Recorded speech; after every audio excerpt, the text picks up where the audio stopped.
Happy new year, happy new year, happy new year. Jingle bell, jingle bell, jingle all the way. একটা কথা ভরসা করতে শিখুন, সবই গোবিন্দর ইচ্ছে অথবা সবই তার ইচ্ছে। দেখবেন মনে আর কোনো অশান্তি থাকবে না।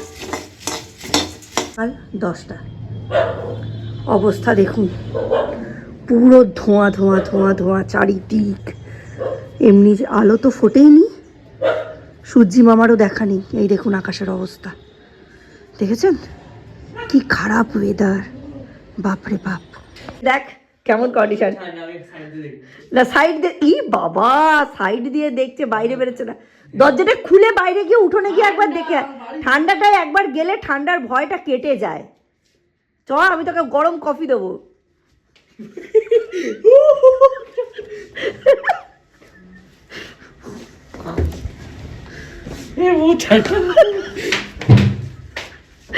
তুই গেলিও না পুরো।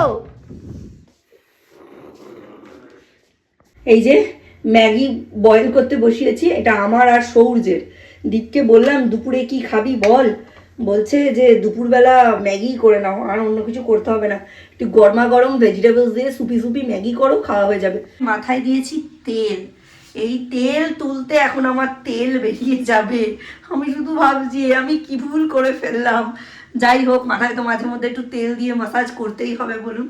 সৌর্য আর আমি এখন টিফিনটা করে নিই, করে গাটা একটু গরম করি। সৌর্যের 1 রাউন্ড পড়া হয়েছে, আবার একটু টিফিন করে একটুখানি গেম টেম খেলে আবার বসবে সেকেন্ড রাউন্ডের জন্য। এদিকে যেটুকু কাচাকুচি দিয়েছিলাম গেল কারেন্ট অফ হয়ে। এখন এত কারেন্ট অফ হয় না, আপনাদের কি বলবো। ভাগ্যিস আজ সকালবেলা ফুল ওপরে জল তুলে ফেলেছিলাম, তাই বেঁচে গেলাম। আর শীতকাল জল সেরকম বেশি খরচও হচ্ছে না। ব্রেকফাস্ট, গরম গরম ম্যাগি। 12:30 বাজে, এখন সূর্যের মুখ দেখা গেছে।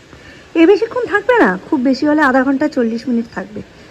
দিয়েছে ঝটপট ঝটপট করে জামা কাপড়গুলো সব মেলে দিলাম, একটু রোদে তাতুক, যদিও রোদের জোর সেরকম কিছুই নেই। 2026 রবির বছর, রাজার বছর, আদিত্যের বছর। সামান্য কিছু নিয়ম মানলেই এই বছরটা খুব সুচারুভাবে চালনা করা যাবে। আগের বছরটা মানে 2025 ছিল মঙ্গলের বছর, ঠিক তেমনি এই বছর অর্থাৎ 2026 হচ্ছে রবির বছর।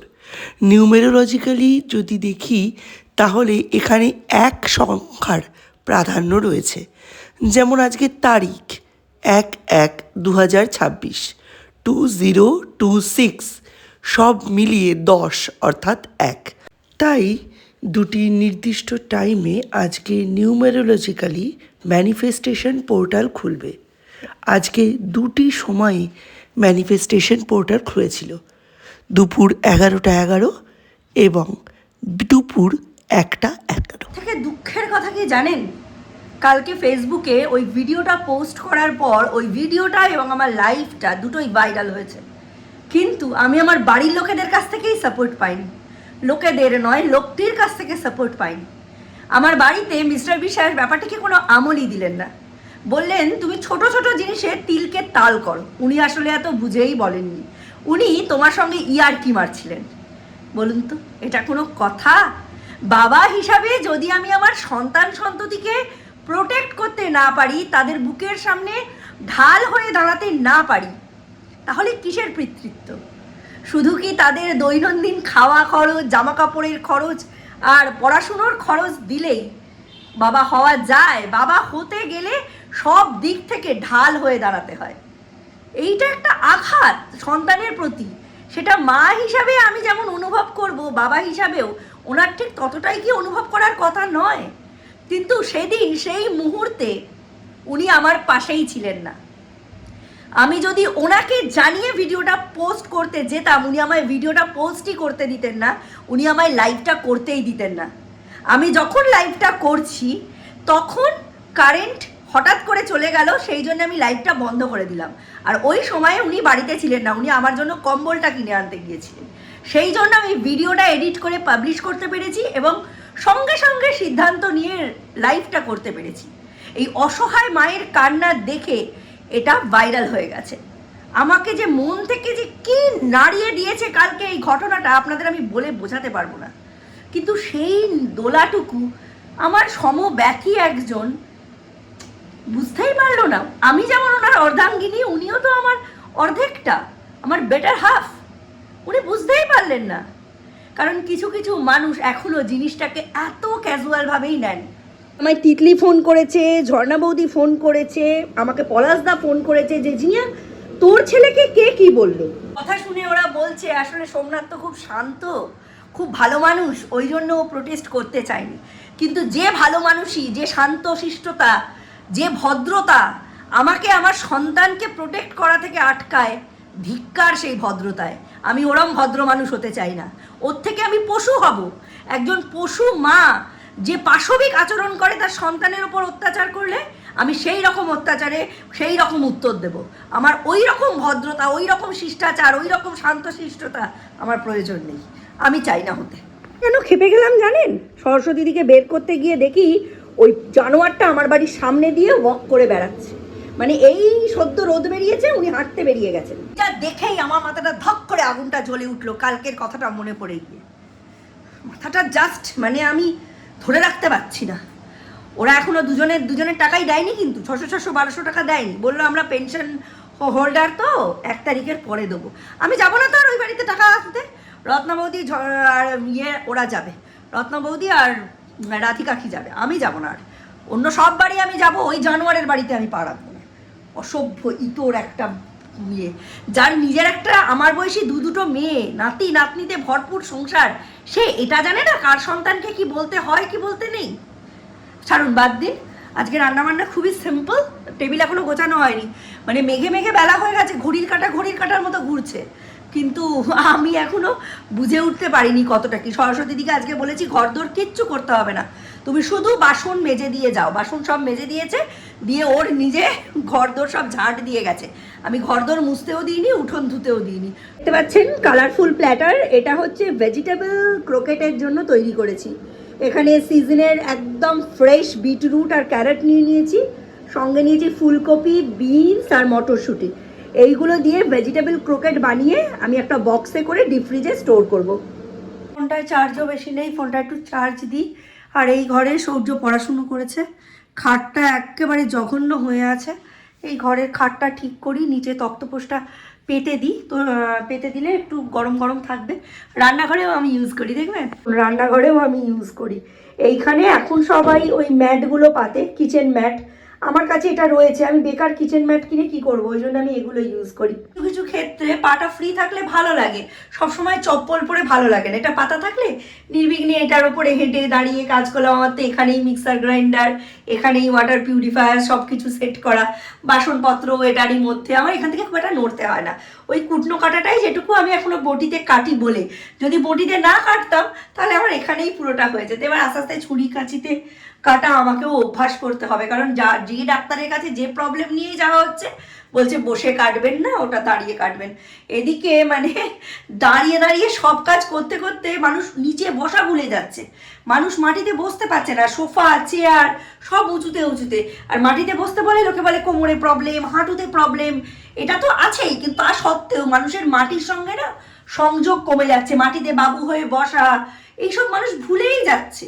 তো আমি মাটিতে বসার অভ্যেসটা রাখতে চাই, শীতকালের জন্য নয়, গরমকালে এটা খুব কাজে দেয়, সেই জন্য। যাই হোক, এটা বিকেলবেলায় করবো, এই ভেজিটেবল ক্রোকেটটা এবারেই করবো ভেবেছিলাম, কিন্তু এবারে এত ল্যাদ লাগছে না এরকম মেঘলা ওয়েদারে, আর ইচ্ছেই করছে না। দিদিদের ওখানে আরও টেম্পারেচার কম, হু হু করে হাওয়া করছে। আর মৌয়ের সামনে নার্সিংয়ের একটা গভর্নমেন্ট পরীক্ষা আছে 31শে ডিসেম্বর, সেটার সিট পড়েছে ঘুষকরায়।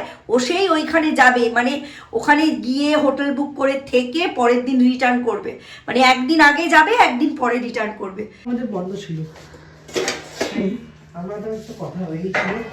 আর আজকে দীপ আর সৌর্য দুজনে মিলে টেবিল ঠিক করছে। আজকে গরমা গরম মেনু, গরমা গরম। নর্মাল জল নয়, আজকে একটুখানি গরম জল মিশিয়ে খেতে হবে। থালা ধুয়ে নিয়ে আসছে দাদাকে হেল্প করতে। ছুরিতে কাটাকাটি করা সহজ, যা বুঝলাম, শুধু একটু প্র্যাকটিসের দরকার, এভরিডে প্র্যাকটিস। আর একটা গুড নাইফ, এইটা চলবে না, এইটাতে কাজ চলবে না, এটা আমি বুঝে গেছি। অলরেডি আমার আধ ঘন্টার মধ্যে এতগুলো জিনিস কাটা কমপ্লিট হয়ে গেছে। এইবার বানাবো আমার ভেজিটেবল ক্রোকেট। আর প্রমাণ জিনিস নিয়ে যাচ্ছি, দেখতে এরম লাগছে জানেন। আমি যা বুঝছি 2 দিনের মতো ক্রোকেট বানবে, মানে 2 দিনে ওই 15-16টা মতো ক্রোকেট বানবে, এতে তৈরি হবে। এর থেকে সৌর্যের সঙ্গে থাকতে থাকতে না আমিও সৌর্য হয়ে যাচ্ছি, বিশ্বাস করুন। এই সম্পূর্ণ বছরটায়, শুধু আজকের দিনে নয়, সম্পূর্ণ বছরটায় সূর্য উদয় হওয়ার আগেই ঘুম থেকে ওঠাটা এবং একটি নিয়মানুবর্তিতার মধ্যে জীবন কাটানোটা ভীষণ প্রয়োজনীয়। এটা তো আদিত্যের বছর, সূর্যের বছর। দেখবেন যেখানে যাই হোক না কেন সূর্য কিন্তু নিজের নিয়মের ব্যত্যয় করে না।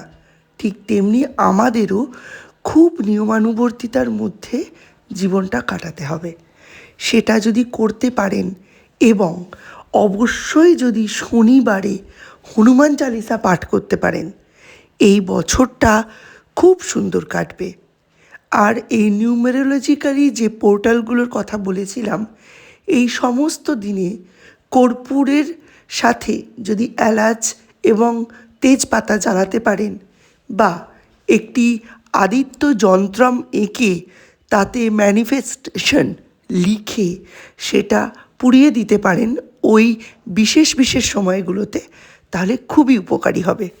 ভেজিটেবল চপটা করতে গেলে বাবুর কথা খুব মনে পড়ে। আমি এই কয়েক বছরে করিনি, 2022-এ বাবু চলে যাওয়ার পর থেকে আর করিনি।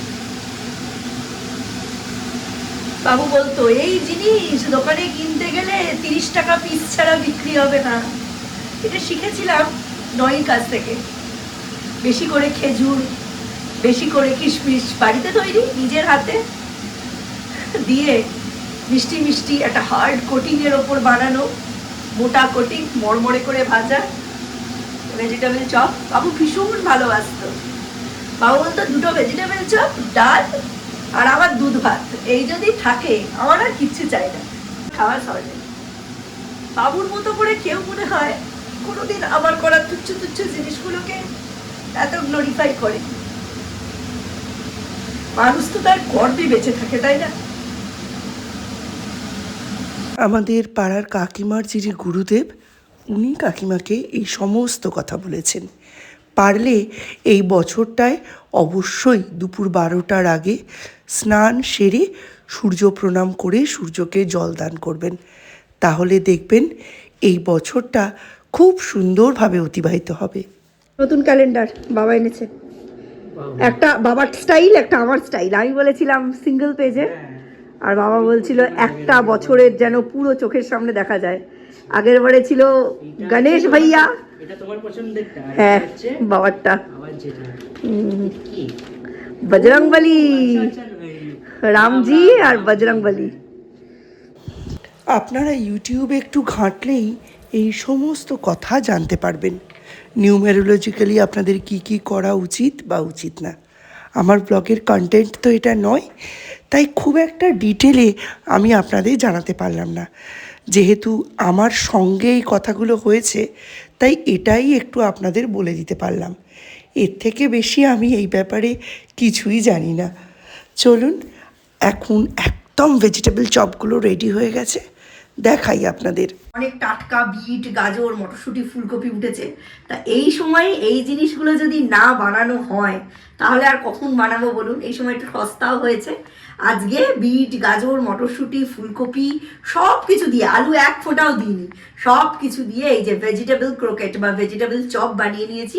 একটু বেশি পরিমাণে বানিয়েছি যাতে একদিন খেয়েও আরও একদিন ডিপ ফ্রিজে রেখে দিতে পারি, যেদিন ইচ্ছে হবে সেদিন আবার এটাকে কোট করে ভাজবো। তবে আজকে এটা এরম অবস্থাতেই ফ্রিজে থাকবে। আজকের খাওয়ার মতো ভেজে নেবো, তারপর যেদিন ইচ্ছে হবে সেদিন বের করে আবার একদিন স্ন্যাক্স অথবা লাঞ্চে বা ডিনারে ডালের সঙ্গে এটা খাবো।